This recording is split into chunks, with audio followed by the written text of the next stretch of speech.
YouTube, what's going on? Your boy T Davis is back. Week 7, Sunday Night Football. Indianapolis Colts going into San Francisco to take on the 49ers. Both these teams need to win this game, right? They still have chances to make the playoffs, but they need to get some wins going. We see the return of Jimmy Garoppolo in this matchup, so we'll get right into it. We'll break down the best picks, mainly on Draftkings, but these picks will work on Fanduel as well. We've had 6 profitable weeks so far at the NFL season, so it's been great. Been loving doing content here on the channel. Of course, as you guys know, I'm a professional Madden player, but I've really dove into the daily fantasy content as well. I'm ranked top 500 in the world according to Roto-Grinders. I'm ranked like 78th in NFL on their ranking system, so I'm doing pretty good this year in NFL. Make sure you guys, of course, like this video, comment down below if you think I missed anyone, subscribe to the channel for more content just like this, as well as Madden tips and other daily fantasy and fantasy football content. Partnership, thrivefantasy.com. Use that code TDavis. You get 100% deposit match. Also, 2 free tickets if you use it before this Sunday.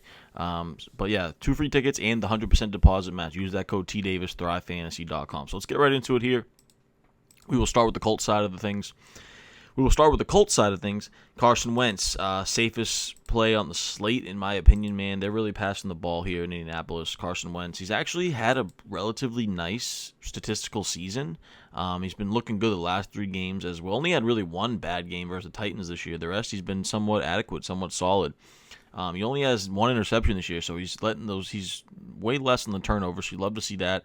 I do think he can put up some points here against San Francisco. They have a good pass rush, but their secondary is pretty beatable. So Carson Wentz, if you're playing single entry, if you're playing cash games, like head-to-heads, double-ups, 50-50s, Carson Wentz is a guy you want in your lineup for sure. Jonathan Taylor, he's been a workhorse this year, man. He's getting targets out of the backfield, too. You saw 2 targets last week. The week before that, he had over 100 yards receiving. This guy's been a monster, man. Ran for 145 with 2 touchdowns last week. A little bit of a tougher matchup this week, obviously, but Taylor's getting the work. He's an absolute stud. Love him here. Now, interesting thing, T.Y. Hilton and Paris Campbell both will not play for the Colts here, so that gives a nice boost to our guy Michael Pittman Jr. Had a down week last week just because I think T.Y. Hilton kind of went off last week. But Michael Pittman, the rest of the season, he's been nice, man, getting double-digit targets 2 out of the 6 weeks, and then he had 7 and 8 targets in the other 2 weeks. So I like Michael Pittman a lot. He gets a big boost now with those other 2 receivers out. Like I said, I think you can attack this San Francisco secondary. Zach Pascal, of course, as well. He's more of that kind of slot receiver. He doesn't have a lot of upside, but he's relatively safe. So I definitely prefer Pittman, especially for only about 2,600 more. I prefer Pittman, but both guys you can definitely take a look at. And, of course, in our captain spots for tournaments and GPPs, we like to go with pass catchers. So I think Pittman and Pascal are both viable in the captain spot for this slate. Nyheim Hines probably won't go there. Just hasn't been getting the work this year. When they're trailing, he kind of gets in there, but Jonathan Taylor's catching the ball in the backfield. So I think Hines a little bit too expensive for me here. The tight end spot is tough for the Colts. They kind of have a committee at the tight end spot.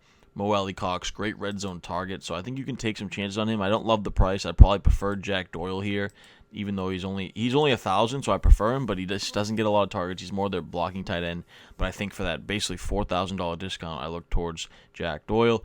Kicker, always in play here. I think there will be some points scored in this matchup, so we can take a look at Michael Badgley.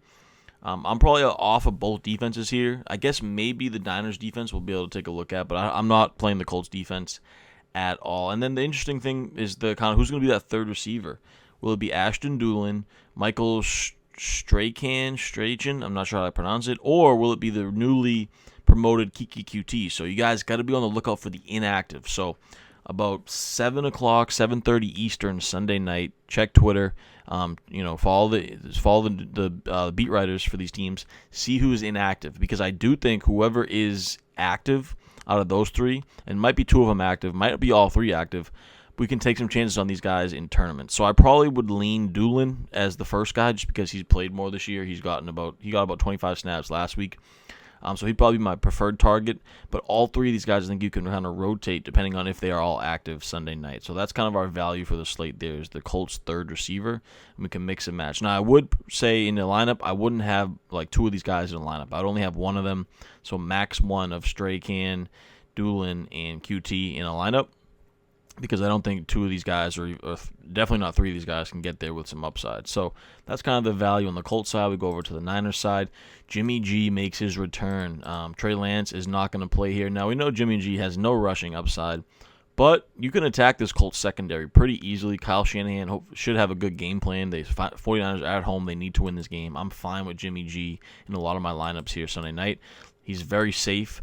Like I said, kind of with Carson Wentz, very safe for cash games and single entry builds. Deebo Samuel, love him this week. I think he's probably my favorite captain to go to in tournaments. I will have a lot of shares of Deebo at captain. Man, this guy is just a beast. Kyle Shanahan knows how to use him, whether it's in the passing game. Sometimes he gives him some carries, some jet sweeps, a lot of bubble screens. They know how to use Deebo effectively. He's an absolute stud, one of my favorite targets on this slate. For the captain spot. Now, the tough thing is the running back position here.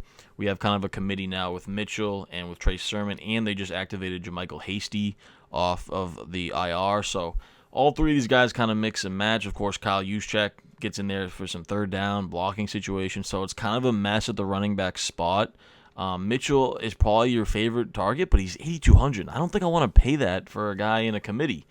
So I don't know. I would just, like I said for the Colts third receivers, I would max one of Sermon, Hasty, and Mitchell. But you can kind of mix and match them too as well. But don't play more than one of them in the same lineup together, because I don't think all three of them can get there with their upside. You only want to play one of these guys in your lineups.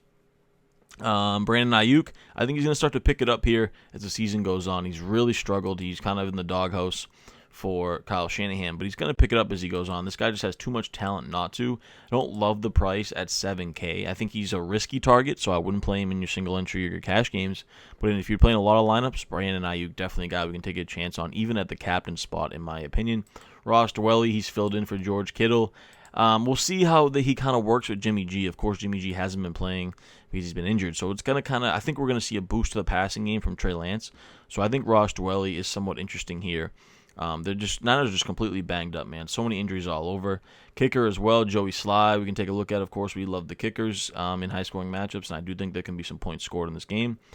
49ers defense, like I said, I think if we're going to take any chances on the defense, it would be the Niners. I don't love it, so I would probably not have more than like 10% shares of the 49ers defense, but I will take some looks at them to invest in them. As far as the third receiver for the Niners, it's kind of been a split duty between Mohamed Sanu, Trent Sherfield.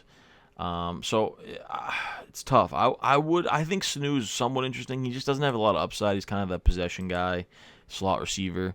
But at $2,400, that price is not too bad that we can take a look at there.